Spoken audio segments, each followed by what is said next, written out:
I don't know about you, but the recent temperature changes have been giving me hot flashes. On that note, let me take this opportunity to warmly welcome you to the month of April, during which flowers bloom and there is perpetual sunshine.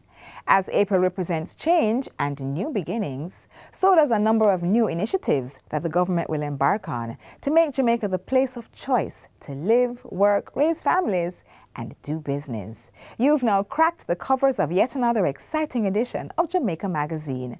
I'm your host, Audrey Williams. We have a lot in store for you. So, don't you go anywhere. We'll be back after the news.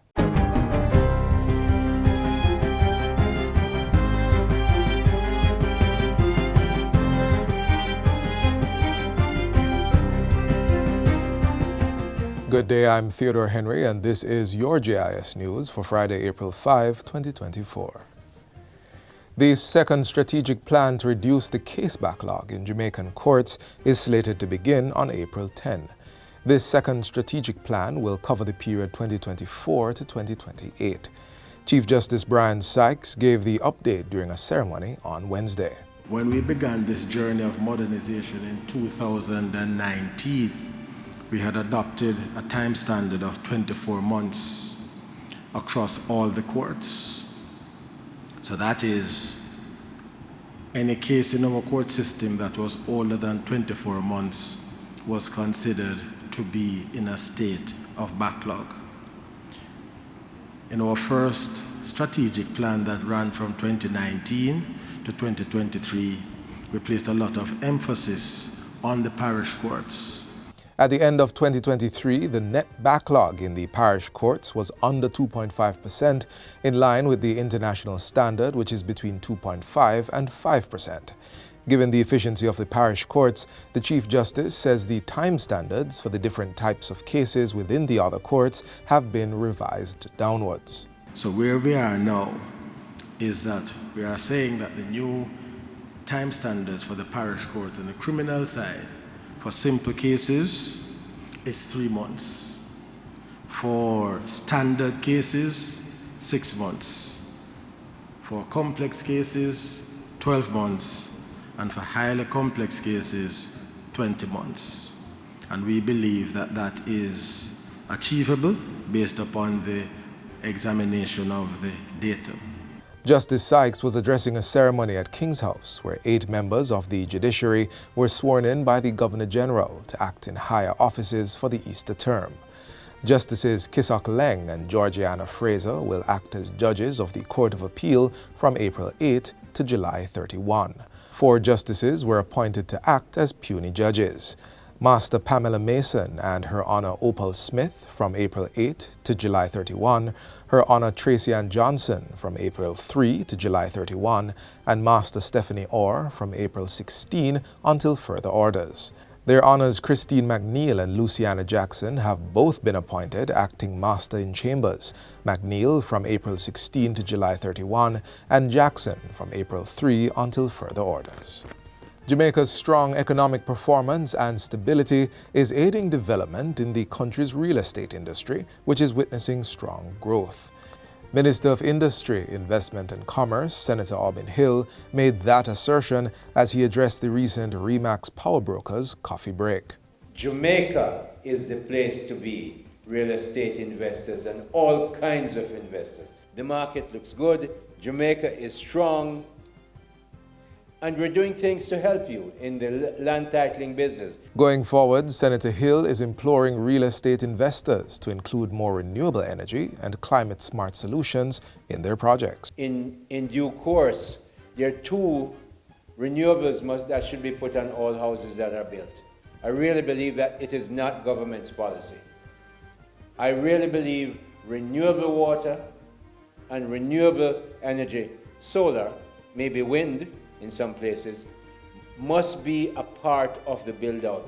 Entities using ionizing radiation sources are being urged to comply with the requirements set out in the regulations designed to ensure safety and the reduction of unintended exposure to the different forms of radiation. Director General of the Hazardous Substances Regulatory Authority, HSRA, Dr. Cliff Riley, made the call at a recent JIS think tank. The Nuclear Safety and Radiation Protection Act of 2015 and regulations of 2019 mandate the HSRA to protect people, property, and the environment from the harmful effects of ionizing radiation. We have over 40% of facilities that use ionizing radiation sources already authorized. We have 60% to go, and we want to encourage our entities that are not in compliance with the regulations to come on board. It's a simple process. It's an inexpensive process, and the benefits far outweigh the risk. Dr. Riley explains that ionizing radiation has many beneficial applications in medicine, industry, agriculture, and research, but as its use increases, so does the potential for health hazards if not properly utilized or contained. So we want everyone on board to contact HSRA to see how we can guide you, how we can support you, so you can be in compliance with the regulatory framework, and that we can continue to build industries to diversify the economy, to strengthen trade, while at the same time equally protecting our consumers, protecting our environment, and also protecting our employees. Dr. Riley says the HSRA has a team of inspectors who carry out frequent checks, planned and unplanned, and systems have been put in place to ensure that facilities remain compliant with the regulations. Jamaica's Carifta team is back home after topping the medal table for the 38th time since 1985. Jamaica came out victorious with 83 medals, including 44 gold, 23 silver, and 16 bronze medals. An elated Sport Minister Olivia Grange was on hand to welcome the team on their return to the island. Well, I had to come on to say welcome back home and to say how proud we are of your performance. You have outdone yourself. The Jamaican team came ahead of the Bahamas, which secured 34 medals, and Trinidad and Tobago, which placed third with 27 medals. The athletes did exceptionally well, and I must commend them also on their discipline. It was a very disciplined bunch.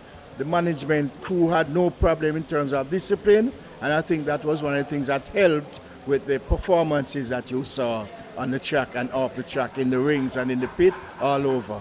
And finally, Jamaica's senior women's cricket team is also back home after copying wins in the Super 50 Cup and the T20 Blaze competitions. As she welcomed the ladies home and praised their performance, the Sport Minister gave a reminder that $100 million was being provided for the development of cricket, starting with $40 million in this fiscal year. She revealed that a portion of that would be going towards female cricket. I believe in equality in sports. Women in sports are as equal as the men. We still have a little way to go for you to earn the same as they do, but you're equally important. And so women's cricket will be getting a strong focus and attention and will benefit from the funds that are being made available for the development. Minister Grange also disclosed that the Eltham High School Oval, named in honor of the captain Stephanie Taylor, was in its second phase of completion. And that's it for JIS News Today. I'm Theodore Henry. Thanks for watching.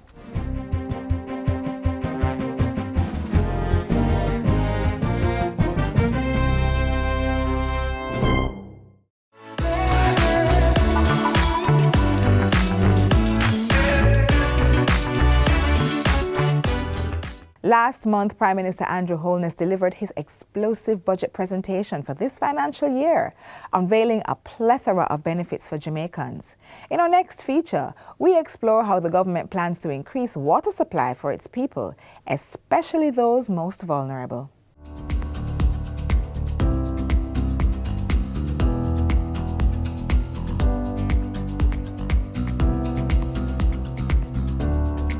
Jamaica's ambition and commitment to providing all Jamaicans with potable water and sanitation are well articulated in Vision 2030.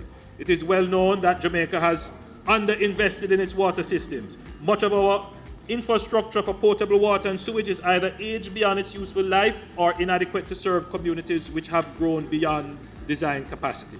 This would also apply to our national irrigation systems. Your government has been investing at an unprecedented rate in these systems to reverse decades of neglect. Prime Minister Andrew Holness outlined several projects already implemented to ease the water woes of residents across the nation. We will continue to make major investments in capital works in the coming fiscal year. Over $5 billion is expected to be spent this fiscal year, benefiting more than 165,000 Jamaicans. Additionally, more than $2.5 billion will be invested in sewage infrastructure work. Another strategic project is incoming. This project targets upgrading the water supply system in 5 parishes and has been added to the public sector investment program.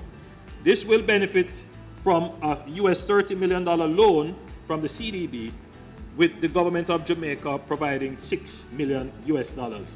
And this will be executed over 4 years. These projects, water supply schemes in Agualta Vale and Mason Hall, both in St. Mary, Albert Town in Trelawney, Union in St. Elizabeth, Port Morant in St. Thomas, and Green Park, St. Anne. Additionally, the Rock River Dam in Clarendon will see an upgrade of new distribution pipelines to serve just over 6,000 residents at an estimated cost of 140 million Jamaican dollars. The Negril Water Improvement Project will construct a 10 million gallon per day water treatment plant in Roaring River at a cost of 20 million US dollars. The Prime Minister adds that the NWC has embarked on several projects to reduce its energy consumption and create more physical space for capital investments while keeping prices for consumers stable. The projects include a $68 million 350 kilowatt solar generation facility that will begin in July. Construction will begin in July on a similar venture at the Leaders Avenue Terminal Pumping Station in Montego Bay. A $55 million 100 kilowatt solar generation facility is to begin in August, in addition to a 45 megawatt floating solar generation facility for the price of 62 million US dollars. We will deliver in excess of 1 billion Jamaican dollars in value to the NWC once the project is complete. Having gone around the country into the rural areas, I have heard the cries loud and clear from persons who complain bitterly about not having water. To be clear, many of these communities are not NWC customers. They, Madam Speaker, are not part of the utility system. They rely on natural sources, springs and rivers, or local supply systems such as catchment tanks and entombments. I want to announce that Rural Water will be investing $409 million into the following projects nationally.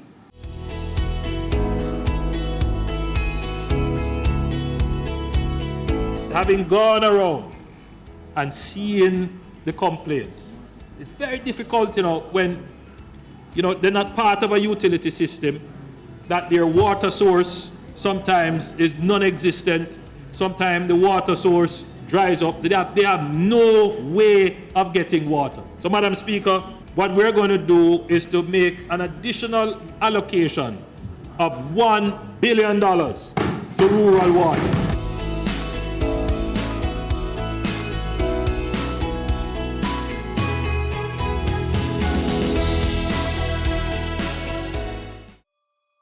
Apply to the Heart NSTA Trust.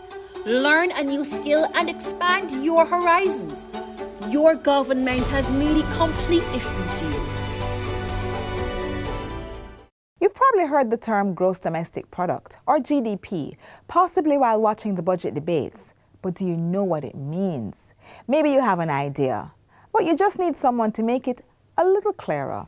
Don't worry, we've got you covered. Let's examine the gross domestic product.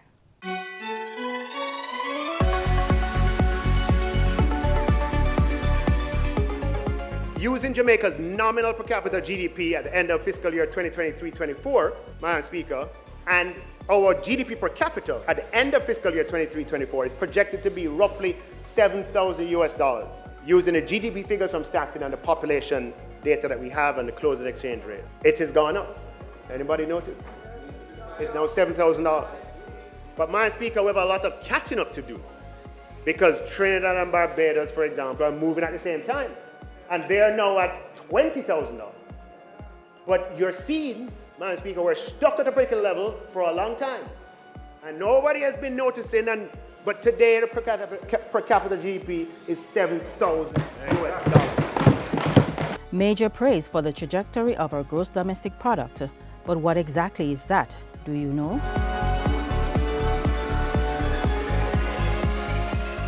So why you gonna put me on the spot like that? I really don't know. I really don't know. We don't say anything about it, honestly. Gross domestic product. No, I feel done. If I remember correctly, it's gross domestic product. I'm not very familiar with it, but I do know that it has something to do with the overall output of the economy, and I know the better it is, then overall it reflects the quality of life that the citizens live. Well, thank you for that comment. And so there's no real easy way. I would say the definition, she's absolutely correct, that GDP is a gross domestic product of a nation or economy. When you look at what GDP is, it's really the spend, overall spend of consumers. You take into account all the investments in the country. You add in the government's spend, less the taxes that they have collected. And then you take into account a country's exports and imports. So for a country like Jamaica, our exports tend to be a lot less than our imports. We're heavily driven by imports, so it's a negative number. So when you take that from all of our consumer spending and our investments, you get to what they call a GDP, or gross domestic product. And this GDP is divided by the number of persons in the country to give the per capita or head count of the population. Now, sometimes you may hear nominal GDP or real GDP. Nominal GDP is the total value of goods and services produced within a given period annually. However, real GDP is adjusted to factor inflation, and that's really to say, can $1,000 purchase the same thing today that was purchased last year? There was a period within that time that there was no growth. In fact, there was a negative, right? And so when you look at it, and you look at the last couple of years, in particular coming out of COVID, it's quite encouraging, and it gives a good indication to economists where the trajectory of the economy is going, which is in the right direction, which really means that we're able as a country to pay our bills, to service our debts, and to encourage productivity. So, you might be wondering, what does GDP have to do with me? Well, you see, it's a cycle, and all of us have a role to play in that cycle. From a macro level, when a country is looking at how does it stimulate productivity, how does it get or put back money into the economy? Because remember, consumer spending, it only happens if they have the money to spend. Now, how is the government able to drive productivity in the economy? There are two ways. One is to export much more than we import, which is not the case for us, not yet anyways. The other is if our consumer spending and our investments are high enough to allow the government to spend more money as well. Hence, you may see the government pumping money back into the system from time to time, by way of wage increase or a tax break to help especially low-income earners in this regard. For example, the recent budget where the government said it's going to increase the threshold on income tax from 1.5 to 1.7 million. That actually is pumping $8 billion back into persons who are at the low income level that they can spend back into the economy. Thus driving consumer spending that in turn drive productivity and a rise in the GDP. Our unemployment is down to 4.5%. And that's at the same time that we're seeing GDP growing at a rate of over 10% year over year. So it's a correlation between the two. So if the government is spending more, it's going to affect the GDP, right?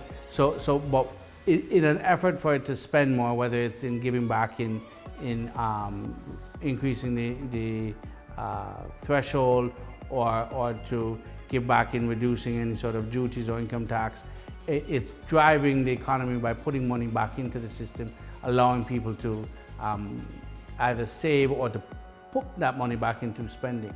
So the government spending, it depends on how it wants to spend it, whether it's putting it back into revenue avenues is going to drive productivity, which in turn drives the economy. So how can Jamaica raise its GDP? Speaking from a private sector point of view, the thing that we really look to focus on is one is consumer spending, but also is the exports and imports of a country. So if you look at Jamaica, we rely heavily on imports, and our exports, really our focus has always been on servicing our local economy and servicing the diaspora by extension.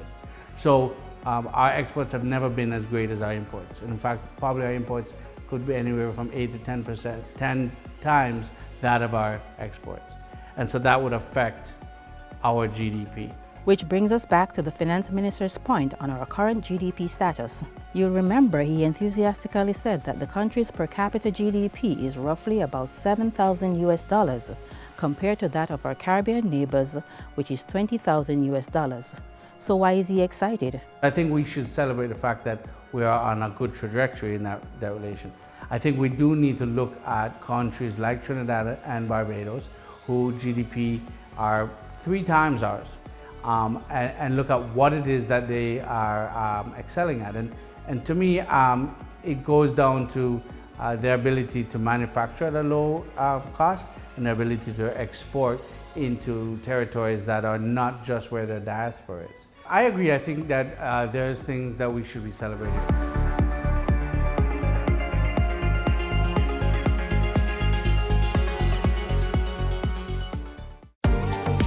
Public passenger vehicle operators and commercial carriers, renew your road license online. It's as easy as 1-2 click. Visit the Transport Authority website at www.ta.org.jm. Choose your license type and click Apply Now. Sign in or create an account with your email address and complete the application process, uploading all relevant documents. Make payment using a debit or credit card. Once your application is approved, the Transport Authority will email you to collect your sticker. Pick up your sticker in office or utilize our courier service. Once the sticker is collected, your digital road license will be emailed to you. For more information, call the Transport Authority toll-free at 888-991-5687. Up next, we look at the efforts being made by the Ministry of Education and Youth and the National Parenting Support Commission to involve parents in their children's educational development.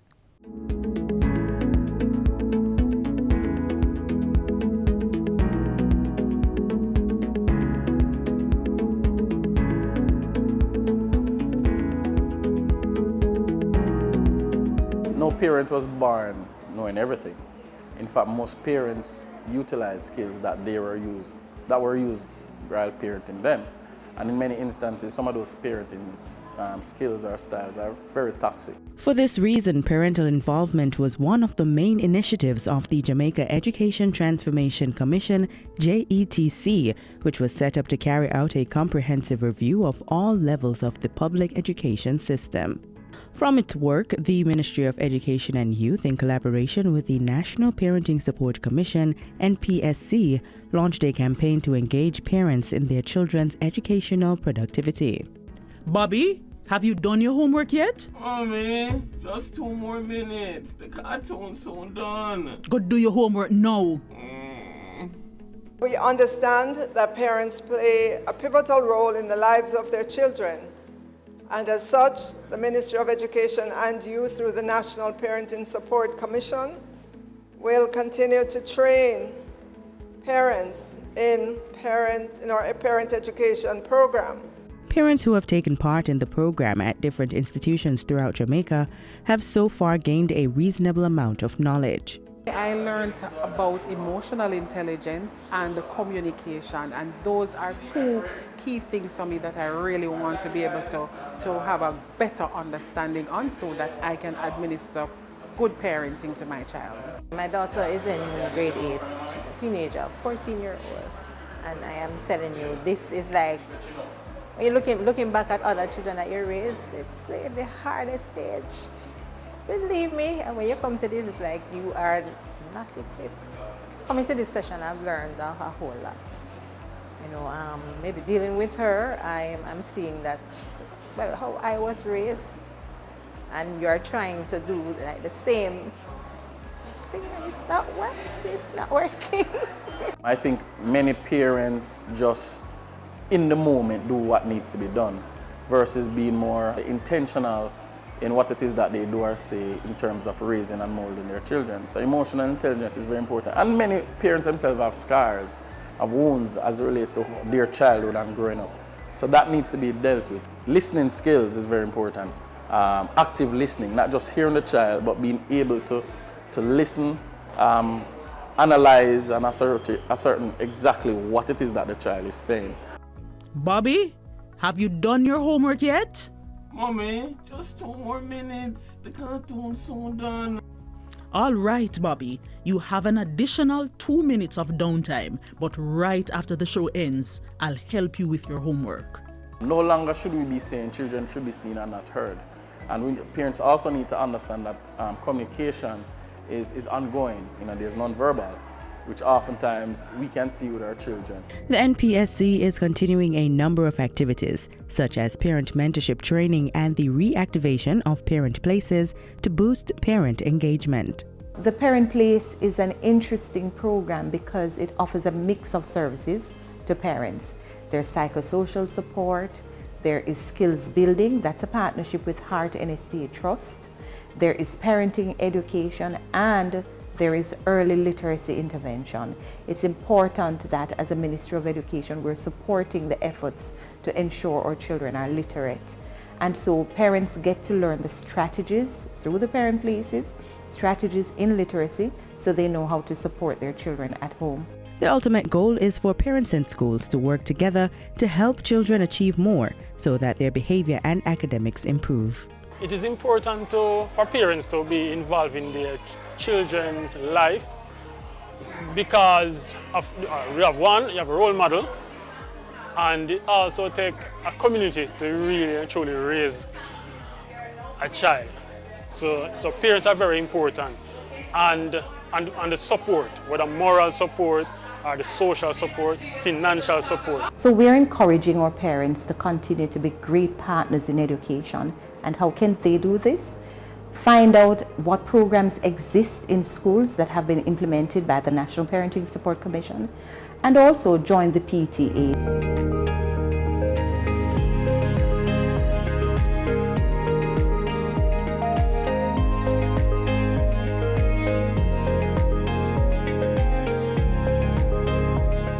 The public sector touches the life of every single Jamaican. And that is why the government is transforming the way the public sector operates by making better use of technology to improve the delivery of public services, by improving the compensation of public sector workers to attract and retain the skills needed to run a modern and efficient public service, through the training of workers to drive performance, innovation, and decision-making, by reducing waste and eliminating corruption, and other measures to make sure the country gets the best value from every dollar spent. The government of Jamaica is building a better public sector for all.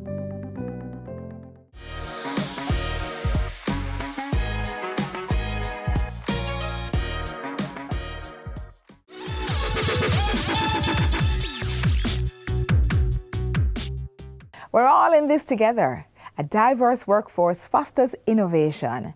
It has already been established that men and women have distinct experiences and obstacles.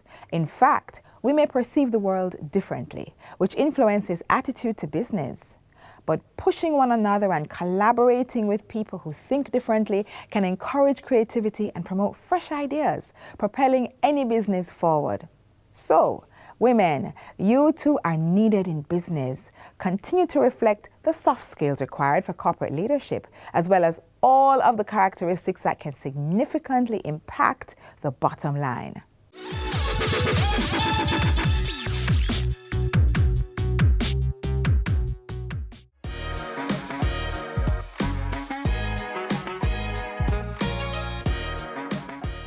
We've reached the end of our program.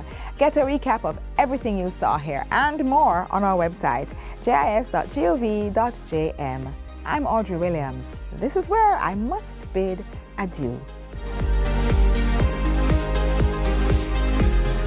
This has been a production of the Jamaica Information Service, the voice of Jamaica.